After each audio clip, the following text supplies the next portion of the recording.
A new year, a new mayor. We sit down and talk with Mayor Edna Jackson about her historic election and her plans for the future. Granting progress. Big money is on its way to Savannah with the potential to build new homes and Lime. And what's in a number? New crime numbers are out. So is crime on the rise in Savannah? The simple answer is no. We'll talk with Police Chief Willie Lovett about what these new numbers really mean.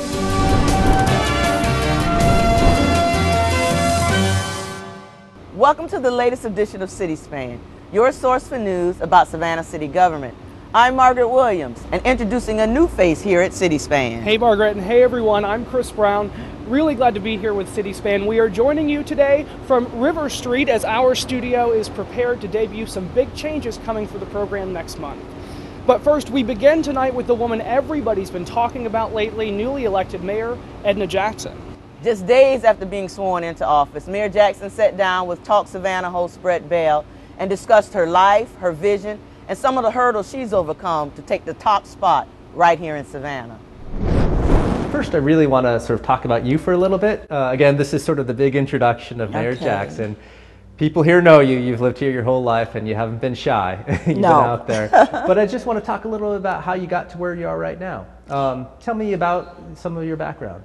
Well, you know, I grew up in a section of Savannah called Currytown. Where's that again? Which is off of M.L. King and Bolton Street. Got it. Is where I lived, in a house with no toilet. You know, and as I said before, we thought we had arrived, at least I did, when we had running water inside the house. Right.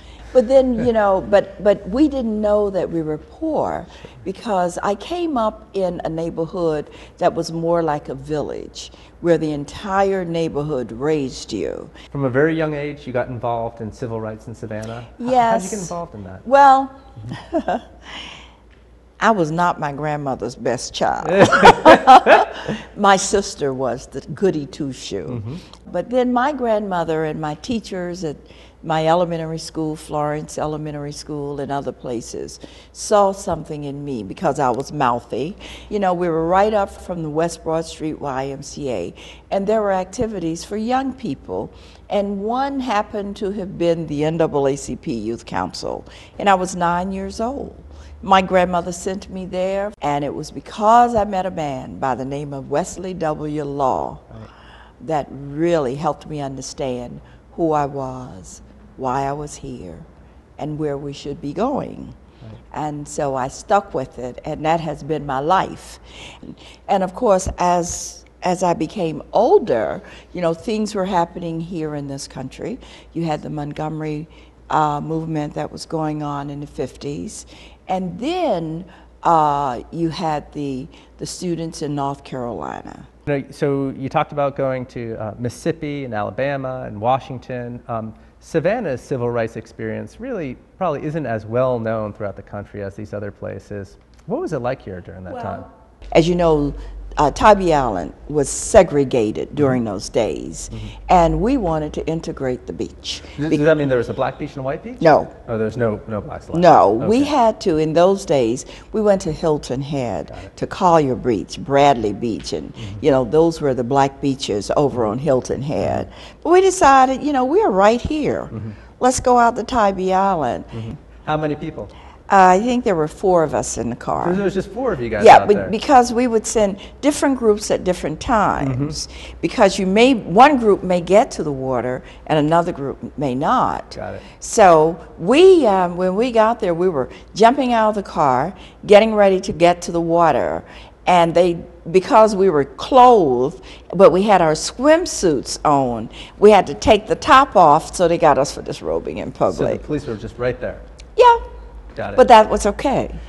The mayor talks more about her history and her vision for the future of the city in her full interview with Brett. To see that, watch Talk Savannah right here on Channel 8, or head over to our website at savannahga.gov. Well, the mayor and new council are already hard at work in 2012 as well. The first 2 meetings of the year are under their belt, working toward the mayor's promise of a united Savannah. Some of the items on the agenda so far: a push to ensure the cable provider Comcast is living up to their promise of high-quality customer service standards, Council set up a series of town hall style meetings so residents can express their concerns about what some feel is a lack of customer service by Comcast. Also on the agenda, discussions about putting cameras in taxi cabs for driver safety and the possibility of reforming Savannah's liquor license laws. You can watch those council meetings in their entirety right here on SGTV or any time of the day at our website, savannahga.gov. Well, progress is on the way out at Hitch Village. Dozens of area dignitaries gathered out at the low-income housing complex to announce a federal grant worth $300,000. That grant money will start the planning process of the revitalization of Hitch Village. The grant is part of a much larger initiative to revitalize struggling neighborhoods across the city. One company's misfortune became Savannah's good fortune as the city joined forces last month with the Salvation Army and U.S. Customs and Border Protection to distribute more than $1 million worth of bedding, shirts, and robes to those in need in our community. Late last year, custom officials took possession of 5 containers worth of goods that were abandoned at Savannah's port after the importing company went bankrupt. I'm very proud today to stand here and tell you that we're able to turn over a little bit over $1 million worth of goods. The total is actually 210 of these robes, 10,648 shirts, and over 200,000 pieces of bedding, different linens, so that all things that people can use in this community. Surrounded by hundreds of boxes stacked to the ceiling of a Dean Forest Road warehouse, Mayor Edna Jackson talked about the cooperative effort that made the donation possible. We're very happy to partner with the federal government and the Salvation Army and other entities in this community. It shows a great example of a collaborative coming together, and we're working for the good of all of the residents of this community. Since the law prohibits Customs and Border Protection from donating goods directly to charities, officials contacted the city, who then reached out to the Salvation Army. I don't think there's any other agency to turn to but the Salvation Army, who is used to distribution to our residents all of the time. I can't tell you how honored the Salvation Army is that you would entrust these items to us to benefit the people who live in the Coastal Empire. On behalf of the Salvation Army, thank you, thank you, thank you. God bless you. City officials are working with the Salvation Army to develop a distribution plan for the goods. Savannah police are stepping up their efforts to deter crime, and they're doing it by bus. The department's mobile command post made a stop on the east side of the city in an area one time considered to house the department's central precinct. The command post will be making stops across the city in an effort to beef up police presence and show residents how they're doing it. Police Chief Willie Lovett says the bus can help to deter crime simply by showing up. This is a well-known area that we've been working on for the last few years, and having a police presence here as much as possible is greatly needed. Lovett says by being on the ground in so-called high-crime neighborhoods, help officers develop relationships that foster much-needed trust. And speaking of crime, new crime numbers are out, and the good news is they're at a historic low. We talked about the trends with Police Chief Willie Lovett, who says the new numbers are a sign of progress. It's no secret crime is a problem in Savannah. Police Chief Willie Lovett makes it his problem, so it's not ours. We want to make this city a safe place for them. We want them to feel safe, and we want everybody to realize that this is our home too. But in 2011, crime was up. By the numbers, homicide up 30%, rape up 4%, combined robberies up a staggering 55%, assault with a gun up 24%, shoplifting up 10%. In fact, the only number trending down, assault without a gun, down 14%. But those numbers only tell part of the story. Over the past 20 years, crime in Savannah has actually been slashed almost in half, leading to 2010's crime statistics being the best in recorded history. As a police chief, I understand that, having another banner year like we had last year was pretty difficult. But with 2011 being the second best year, the chief isn't disappointed. Yes, we have come a long ways. Lovett acknowledges, though, there's a long way to go. One of the more surprising trends, shoplifting and robbery, up over the past few years, combined making up for more than half of all the crime in the city. Lovett feels a sluggish economy is directly responsible. It's not an excuse for doing it, but it's reality. That's what happens. The department is focusing on citizen engagement. Lovett feels building good relationships on the ground will keep the numbers for 2012 down. As I've always said, one of the most important things that we can have is a good relationship with the public that we serve. No police department will be successful without the support of people that they serve. It's a relationship that hinges on safety. This is our home too. We live here every day, and we are not going to allow anybody to come and take over our city or our county. And safety is his top priority. A tribute to a local legend has become a monumental target of vandals. The sundial in Chatham Square, a monument to historic local businessman Louis Toomer, has repeatedly been the target of thieves. The piece on the dial, called the gnomon, it's the triangular-shaped piece that casts a time-telling shadow onto the dial, has been stolen several times now. Though city crews have replaced the dial each time, they say it remains unclear why thieves are targeting this monument in the first place. So it's not a big ticket item, and in recycle it would have very little value to it at all. I don't know if someone's vandalizing it just for the sake of vandalizing, because anything that comes apart easy is always a target of vandalism. The stolen piece is only worth around $80. Fleming, though, wants thieves to know that defacing a monument like this is a serious crime, punishable with jail time. That sundial was built as a monument for Toomer in 1964. A legendary businessman and civil servant in Savannah, Toomer started Carver State Bank in 1927. The bank was the only black-owned bank at the time to weather the Great Depression. In addition to his success in business, Toomer was a staple in local and national politics. President Dwight Eisenhower appointed Toomer to be the Registrar of the U.S. Treasury in 1953. After serving in Washington, Toomer returned to Savannah, where he continued to be an advocate for civil rights until his death in 1961. Well, February is the month to remember all of the African American influence and people as a part of Black History Month. African American History Month derived from Negro History Week in 1926. The goal was to educate the American people about African American history, cultural backgrounds, and achievements. Yeah, that's right, Margaret. The 23rd Annual Black Heritage Festival here in Savannah is a great way to learn about African American history as well as culture. We'll have more on that coming up a little later in the program. But first, starting a small business, the city can't help. How a new department is redefining success right here in Savannah. Also, perhaps a celebratory cookie is in order, while the Girl Scouts now have 100 reasons to celebrate.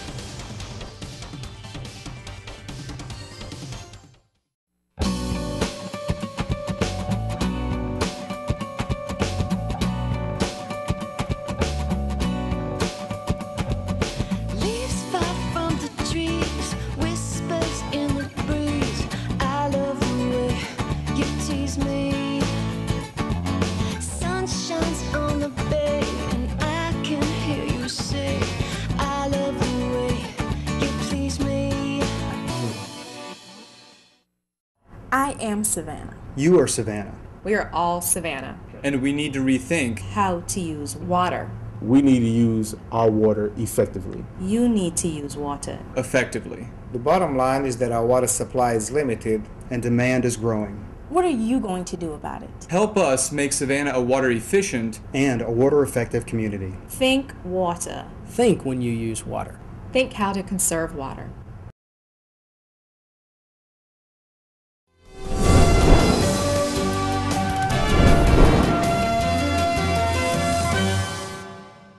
Welcome back. Each month on City Span, we team up with the folks at Bank on Savannah, an initiative of Step Up Savannah to provide you with some easy ways to make the most of your money.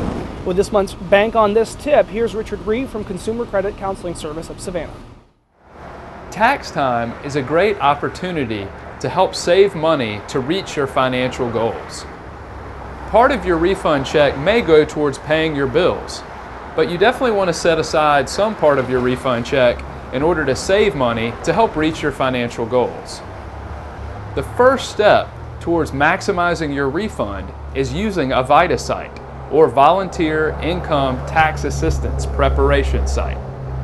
Essentially, the VITA services is free income tax preparations to individuals with low to moderate income. This program is operated by volunteers who are trained and certified by the IRS. We train over 80 volunteers annually. The program is designed to bring individuals here to obtain their services for free. We do electronic filing where they get their refund done within 5 and 7 days in their own bank account. We have a number of VITA sites within the 3 area counties, which include all of Chatham, Bryan, and Effingham. And generally the sites operate from mid-January to April 15th. The IRS has made it easier to both spend part of your refund check and save part of your refund check. Make sure you ask your volunteer tax preparer about Form 8888. That will help you portion off your refund check into up to 3 different accounts: a savings account, a checking account, and you can also purchase a U.S. savings bond for yourself and someone else. If you're anticipating to get your tax return done at a VITA location, you have to bring a couple of things with you. First, you have to bring your proof of identification, a valid state government issue ID, your social security card for you and all the individuals you're claiming on your tax return, including your W-2 and any other wage information that we would need to prepare your return. The process is very simple. Usually takes about 20 to 30 minute filing time. Electronic filing happens the exact same day. So generally a person can get their tax prepared within 30 to 45 minutes. Generally, if you have your account information with you when you come to the VITA site, you will have your anticipated refund within 5 to 7 business days after filing the return. In partnership with the Bank on Savannah program, we have a number of banks that agree to participate to be on site to open bank accounts for individuals who may not have a mainstream banking accounts. This year, everyone's interested in stretching their money as far as they can. A great step in stretching your money is to use a VITA site. That way, you don't pay any fees to have your taxes prepared. And remember the motto, if it's free, it's for me. For 2011, anyone who made an annual income of $55,000 or less are eligible to get their taxes prepared at a VITA location. Generally, again, you just need to bring that documentation of your wage earnings to get your taxes prepared.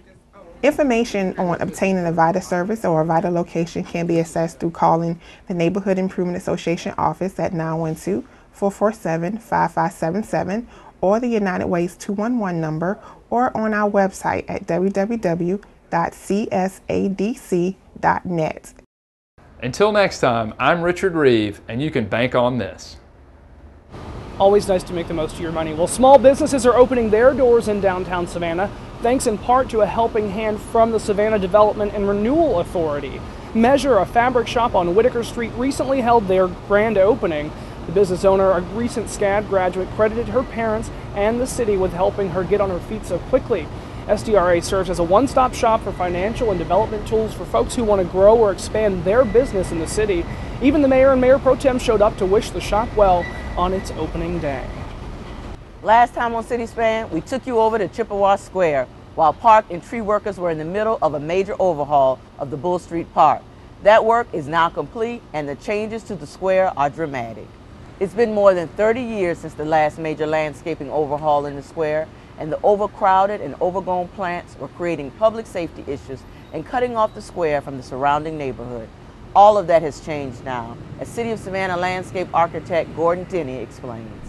Now you can see that the area is much more open. It's connected to the surrounding neighborhood better. I've heard from other people that have stopped us, different citizens, and said that they really enjoy how much more open and inviting they feel the park is now.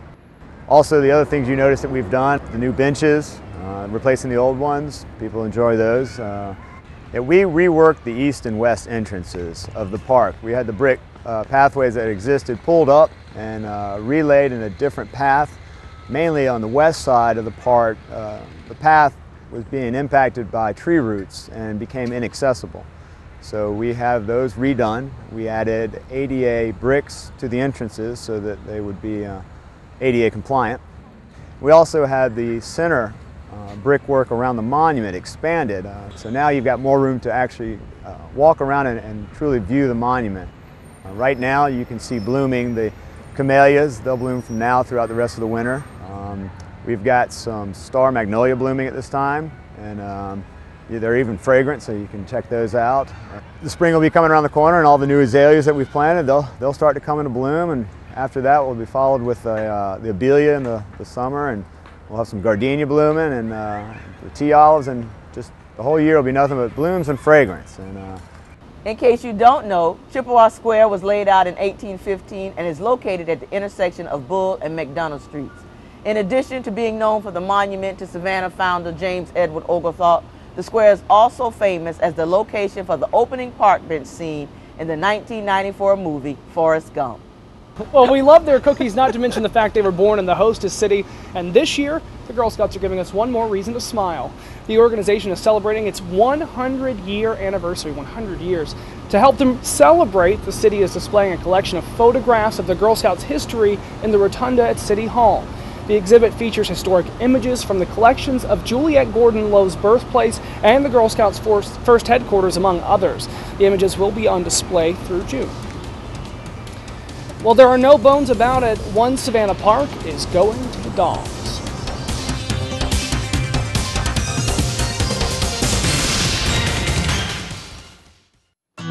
Close your eyes and count away. No, don't, 'cause I can't wait.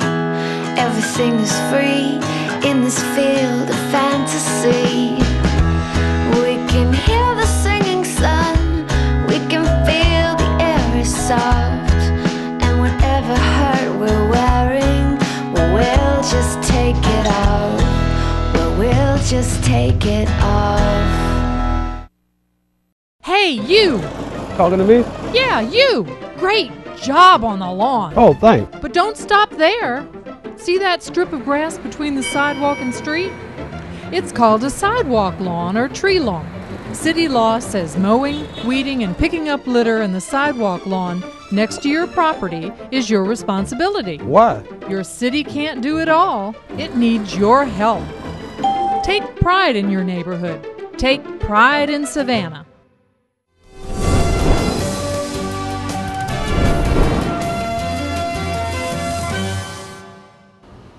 Welcome back. As you know, February is Black History Month, and in Savannah, that means it's time for the annual Black Heritage Festival. Yeah, it's one of the largest festivals in town, includes lots of fun-filled events that come with a bit of history too. Our culture correspondent, Aaron Seals, breaks it all down for us in this month's The Beat.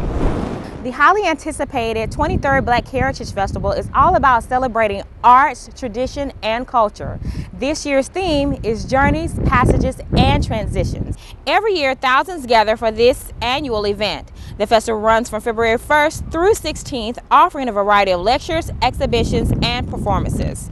Dr. Walter O. Evans presented a book signing for his African American art collection. Ball Ethnic Dance Company presented workshops for local students, and a New Beginnings art exhibit will be on display at the Space Gallery. Among all the individual workshops and activities is Grand Festival Day. Grand Festival Day takes place on February 11th and is the highlight of the Black Heritage Festival. Among all the events and activities going on at the Black Heritage Festival, the highlighted event is Grand Festival Day. At Grand Festival Day, you can enjoy arts and craft shows, exhibitions, and performances by R&B artist Doyle and jazz musicians Five Men on a Stool. On River Street, I'm Aaron Seals, The Beat. Well, Davin Park is going to the dogs. It sure is. Part of it, at least. The city is in the final stages of opening a new dog park on the park. It's not completely finished, but folks are still able to take their pooch to enjoy what the park has to offer. Doggy water fountains, plenty of space to run and play, and completely fenced in. The park has plenty to offer, both dogs and their owners. It sure does. And for some in town, the park was the perfect addition so everyone can enjoy a fun-filled afternoon with their furry best friends. It's very needed. The dogs need a place to go. Yeah. So I think this is going to be wonderful. It's big. People can come out here and enjoy with their dogs. When it's complete, the park will feature separate areas for bigger and smaller dogs. The grand opening is slated for later this year. I was out there last week at Davin Park, and I was thinking it'd be a good place to take my dog. You don't have pets? No, I don't. No, just grandchildren. Just grandchildren. Okay, fair enough. Well, that's going to do it for this edition of City Span. Don't forget, for the latest in news and information about the city of Savannah, keep it tuned to SGTV. And for the latest news any time of the day, you can log on to our website at savannahga.gov. Yeah, until next time, I'm Chris Brown. And I'm Margaret Williams. Thanks for watching, and thanks for making Savannah your home.